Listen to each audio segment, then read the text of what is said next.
नमस्कार दोस्तों, ocean network में आपका स्वागत है। उद्धव ठाकरे कैंप में माहौल कुछ ऐसा बन रहा है, जैसे लग रहा हो कि हर कोई निकल भागना चाहता है।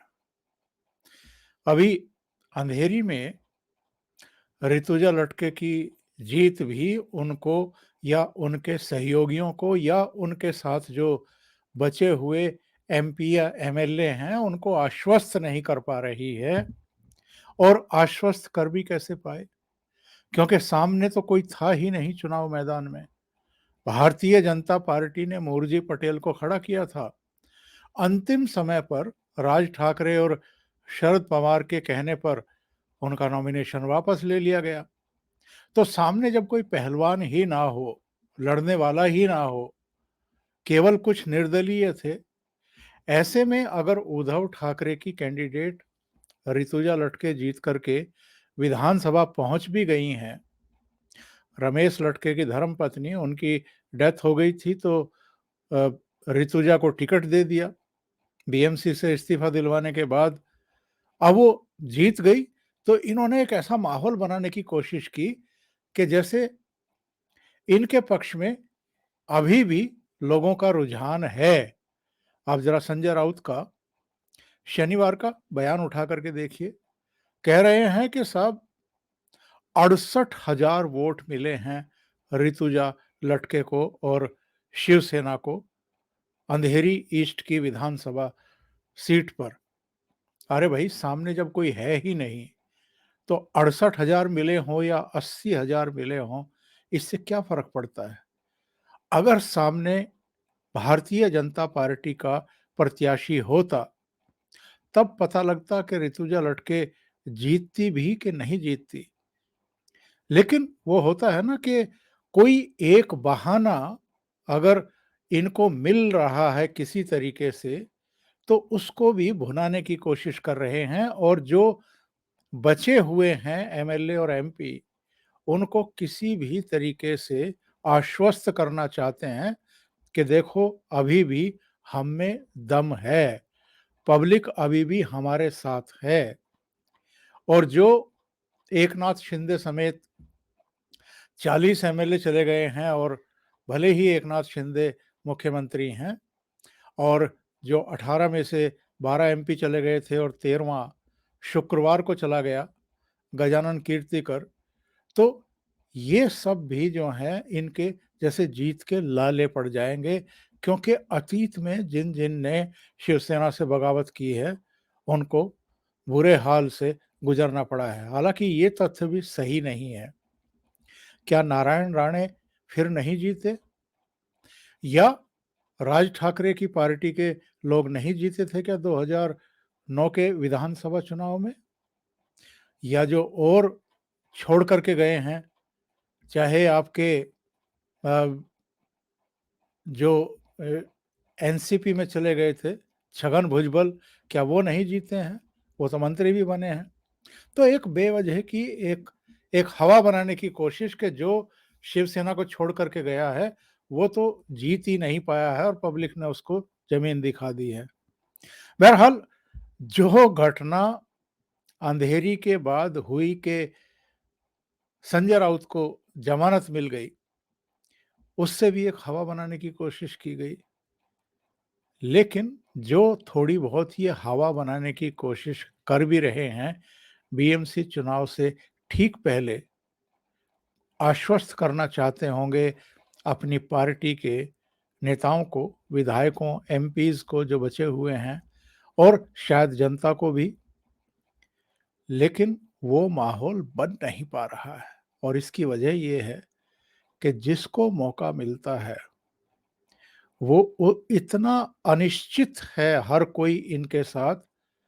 अपनी 2024 की लोकसभा में अगर वो एमपी है, तो जीत को लेकर के आश्वस्त नहीं है। अभी एमएलए इनके साथ बचे हुए हैं, वो भी फिर से चुन करके आने के प्रति आश्वस्त नहीं हैं। तो जिनको अवसर मिल रहा है वो जा रहे हैं।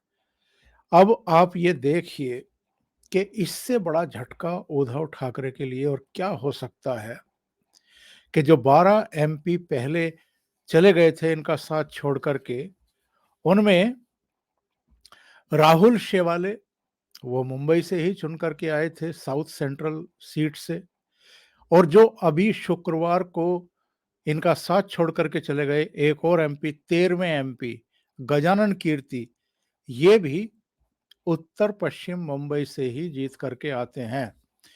यानी बीएमसी चुनाव से पहले पहले मुंबई के 2 मेंबर ऑफ पार्लियामेंट और 3 एमएलए अगर आपके टूट करके दूसरे खेमे में चले जाते हैं, 2-3 एमएलए, तो आप अंदाजा लगाइए कि भीतर से ये कितने हिले हुए होंगे।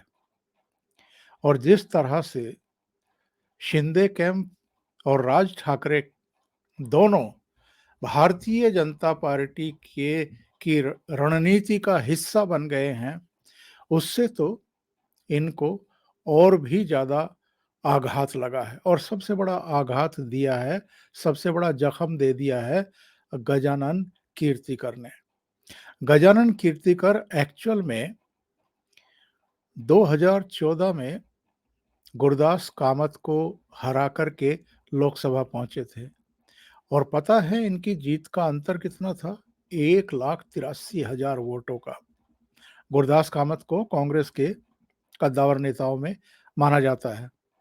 2019 में इन्होंने फिर अच्छी जीत दर्ज की। 1990 से लेकर के 2009 तक लगातार मलाड से ये एमएलए चुने जाते रहे, और बीजेपी और शिवसेना सरकार में राज्य मंत्री भी रह चुके हैं। और जो आपकी ये सीट है मुंबई नॉर्थ वेस्ट, यहां अच्छी खासी पकड़ है इनकी। इनका बेटा अमोल कीर्तिकर भले ही अभी भी उद्धव ठाकरे के साथ है, लेकिन गजानन कीर्ति का अपना बहुत व्यापक प्रभाव इस पूरे इलाके में है। तो आप ये समझ लीजिए कि मुंबई नॉर्थ वेस्ट में भारतीय जनता पार्टी के प्रत्याशियों को इनके शिंदे कैंप में जाने का सीधा सीधा फायदा मिलने वाला है।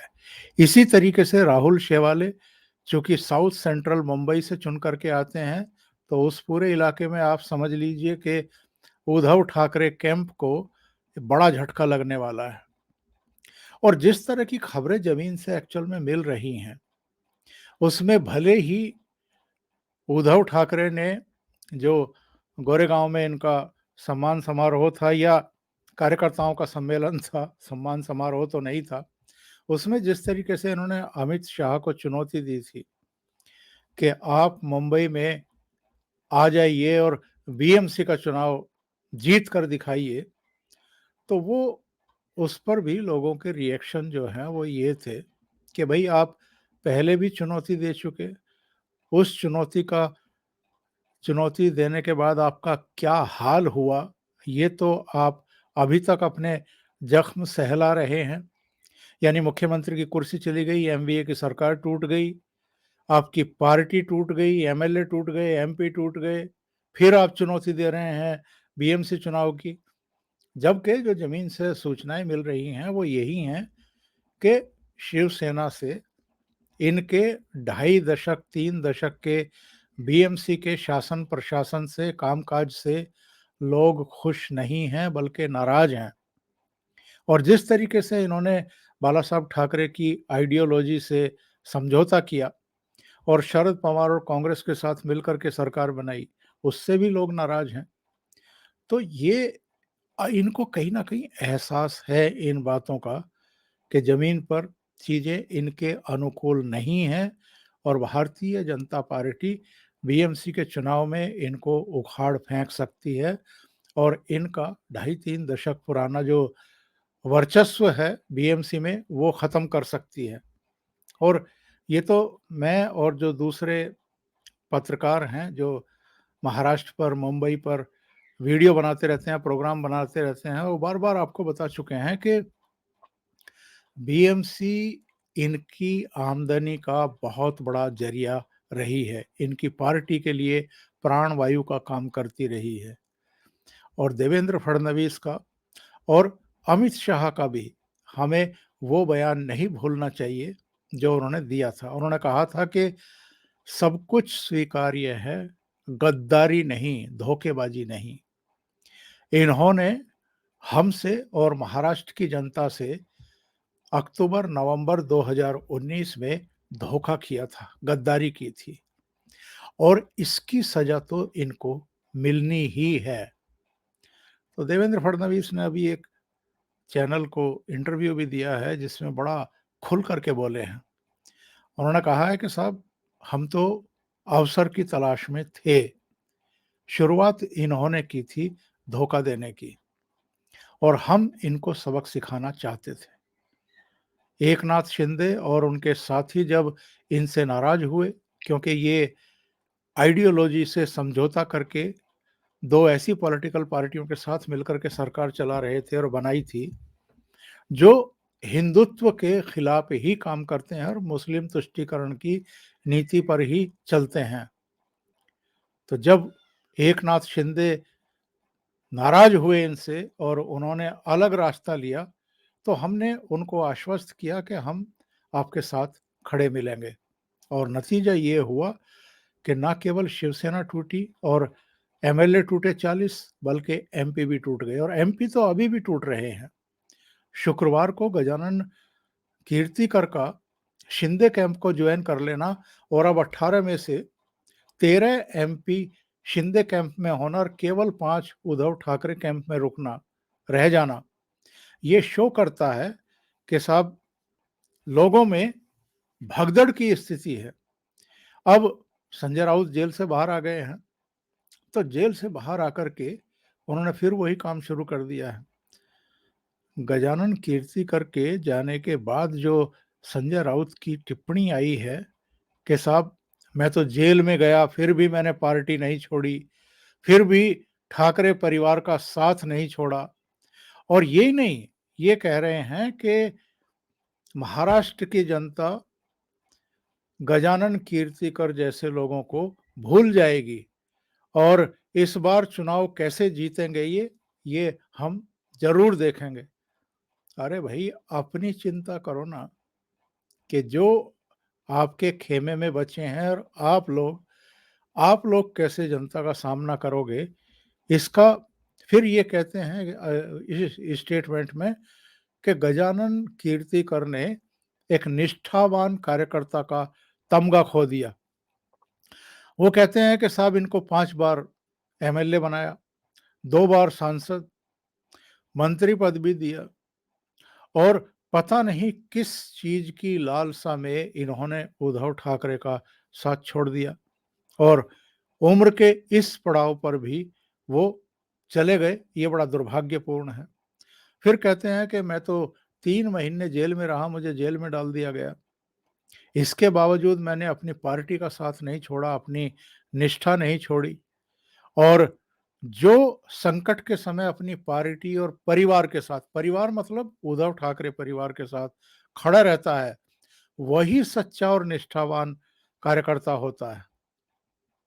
और ये भी कहते हैं कि साहब इनके बेटे अमोल कीर्तिकर तो हमारे साथ हैं। उन्होंने अपने पिता को भी समझाने की कोशिश की लेकिन वो नहीं माने। फिर इस बात का भी गिला करते हैं कि साहब हमारी पार्टी का चिन्ह छीन लिया, हमारी पार्टी का तो नाम भी छीन लिया। इसके बावजूद अंधेरी में हमारी पार्टी की कैंडिडेट को 68,000 वोट मिल गए। तो इससे पता चलता है कि लोगों का समर्थन जो है वो हमारे साथ है।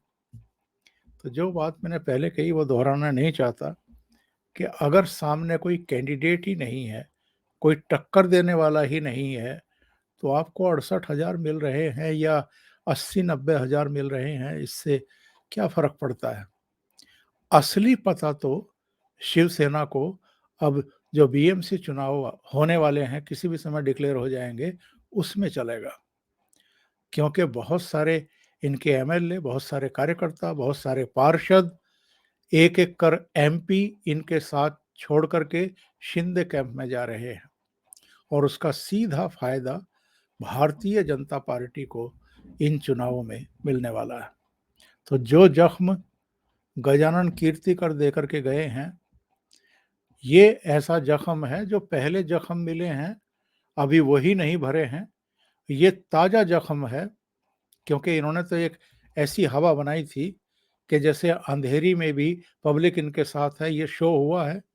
और संजय राउत भी जेल से बाहर आ गए हैं, भले ही जमानत पर छूटे हैं, पर हम मजबूती शो करें और जनता हमारे साथ है, ये हम एक परसेप्शन क्रिएट करें। लेकिन गजानन कीर्तिकर चले गए, एक बड़ा गहरा जख्म दे करके गए हैं। इसको भरने में निश्चित रूप से बड़ा समय लगने वाला है, और बीएमसी चुनाव से ठीक पहले गए हैं, ये और भी एक बड़ा आघात उद्धव ठाकरे कैंप के लिए है। अभी के लिए इतना ही। बहुत बहुत धन्यवाद। अगर आपको ये चैनल और इसके कंटेंट पसंद आ रहे हैं तो लाइक करें, कमेंट करें, वीडियो को शेयर भी करें। अभी तक अगर आपने ये चैनल सब्सक्राइब नहीं किया है तो सब्सक्राइब कर लें, और अगर अभी तक आपने ज्वाइन नहीं किया है तो आप ज्वाइन भी कर सकते हैं। साथ में लगे बेल आइकॉन को दबाना ना भूलें, ताकि आगे आने वाले वीडियो और उनके नोटिफिकेशन आप तक पहुंचते रहें। बहुत बहुत धन्यवाद। नमस्कार।